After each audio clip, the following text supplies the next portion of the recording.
வாழ்க்கையில் நமக்கு ஒரு துன்பம்னு ஒன்று வந்துட்டான், கஷ்டம் வந்துட்டான், நம்ம தோண்டு போயிடுறோம், ரொம்ப பயந்து போயிடுறோம். சிலவங்கெல்லாம் அவன் பார்த்தா ஒரு சின்ன கஷ்டம் வந்தால் கூட தாங்க முடியாது, அவங்க நில குழஞ்சி போயிடுவாங்க. நான் பார்த்துருக்கேன். நானே வயசான காலத்தில் கையில் காலில் ஏதாவது இழுத்துக்குச்சுன்னா வலி கிளி வந்துச்சுன்னா டமால்னு ஓட்டிடுவான் டாக்டர்கிட்ட. அடுத்த நிமிஷம் பறந்துடுவான், தாங்க முடியாது, பயம். வேதத்தில் நம்ம படிக்கும்பொழுது ரொம்ப கஷ்டப்பட்ட பிள்ளைகள் அன்னு பார்த்தா ஒரு சிலர் வர்றாங்க. அதில் ரொம்ப முக்கியமானவன் யோபு. ரொம்ப கஷ்டப்பட்டான். அவன் யோபு சரித்திரத்தை நம்ம படிக்கும் பொழுது நமக்கே ஒரு பரிதாபம் வந்துடும் அவன் மேலே. அவ்வளோ கஷ்டப்பட்டான்.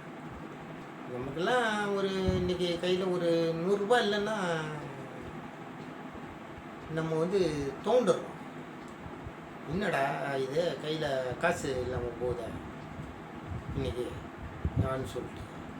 செல்வ சீமான், செல்வ செழிப்பில் வளர்ந்தவன் வேதம் சொல்லி.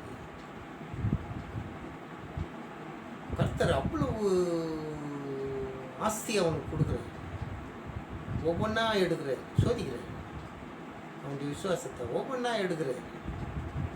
மனதளவில் அவன் ஃபஸ்ட்டு முதல் கட்டத்திலேயே அவன் அடி வாங்கிக்கிறான். மனதளவில் அடுத்த கட்டம் வருது உடம்பு.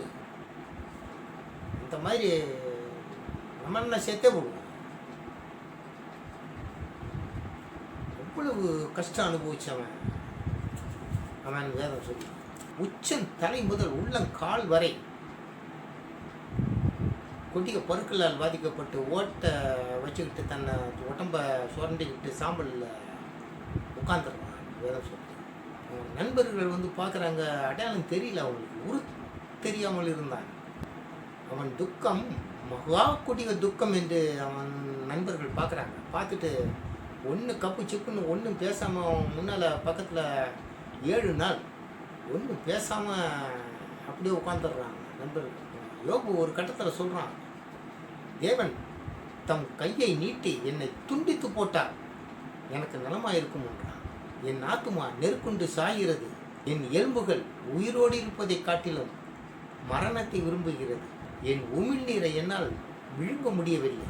எலும்புகள் என் தோளோடும் என் மாம்சத்தோடும் ஒட்டி கொண்டிருக்கிறது. பற்களை மூட கொஞ்சம் தோல் மீந்திருக்கிறது, தப்பித்து இருக்கிறது என்கிறான்.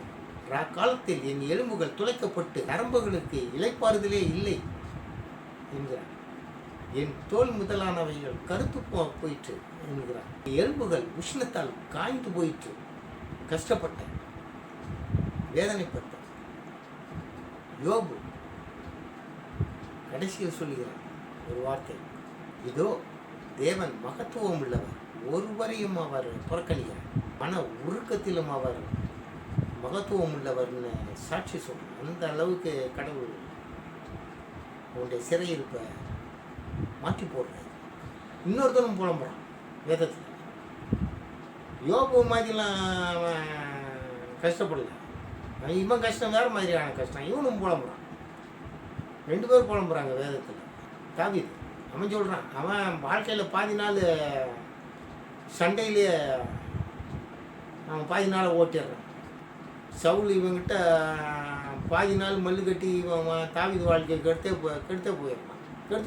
போட்டுறான். ஓடுறான், சத்துருக்களுக்கு பயந்து ஓடுறதுலேயே பாதி நாள் அவனுக்கு போயிடுது. அதுக்கப்புறம் சண்டை.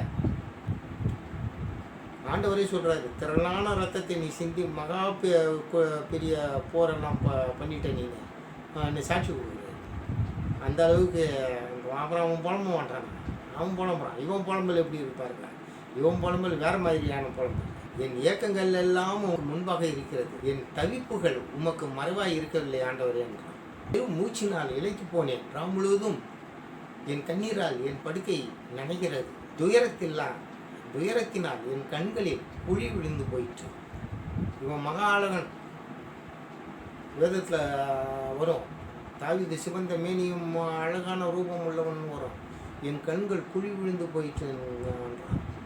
மரண கட்டுகள் என்னை சுற்றி கொண்டன, பாதாள கன்னிகள் என்னை பிடித்தது, மரண கன்னிகள் என் மேல் விழுந்தன, என் இருதயம் சோர்ந்து போயிட்டு. இப்படி புலம்புனவன் அவனும் கடைசியில் சாட்சி கொடுக்குறான். கர்த்தர் எனக்கு செய்த எல்லா உபகாரங்களுக்காகவும் நான் என்னத்தை செய்வேன், என்னத்தை நான் அவருக்கு செலுத்துவேன். ரட்சிப்பின் பாத்திரத்தை எடுத்துக்கொண்டு அவரை நான் தொழுது கொள்வேன், அவருடைய நாமத்தை நான் பணிவேன் என்று அவன் சொல்கிறான். இதுலேருந்து என்ன தெரியுது? கஷ்டங்கள், துன்பங்கள், துக்கங்கள், வேதனைகள், வியாகுலங்கள், பாடுகள், ஏக்கங்கள் மனுஷனுக்கு எல்லாம் வரும். வேதமே சொல்லுது, பூமியிலே போராட மனுஷனுக்கு ஒரு காலம் உண்டு, மாம்சத்தோடும் இரத்தத்தோடும் அல்ல. எல்லா வித துரைத்தனங்களோடும் பிசாசுகளோடும் அதன் வல்லமைகளோடும் உங்களுக்கு போராட்டம் உண்டு என்று வேதம் சொல்லுது. இருந்தாலும் எல்லாவற்றிலும் கர்த்தர் ஒரு ஜெயம் கொடுக்கிற தேவன் என்று வேதம் சொல்லுகிறது. வியாதியிலே உன் படுக்கையை நான் மாற்றி போடுவேன் வாக்கு கொடுக்கிறேன். இப்போ நம்ம இந்த புலம்புன பிள்ளைகள்லாம் விசுவாசத்தை காத்து கொண்டவர். நமக்கு முக்கியமாக வேண்டியது விசுவாசம் ஒன்றே. தாவி சொல்லுவான், யாருக்கு நான் அஞ்சுவேன், யாருக்கு நான் பயப்படுவேன், கர்த்தரை என் வலது பக்கத்தில் வைத்திருக்கிறேன். ஆச்சா பூச்சானுவான். ரொம்ப அழகாக இருக்கும். சங்கீதத்தில் படிக்கும் பொழுது அவன் சொல்லுவான், கர்த்தராலி ஒரு சேனைக்குள் பாய்ந்து போவேன், ஒரு மதிலை தாண்டுவேன்.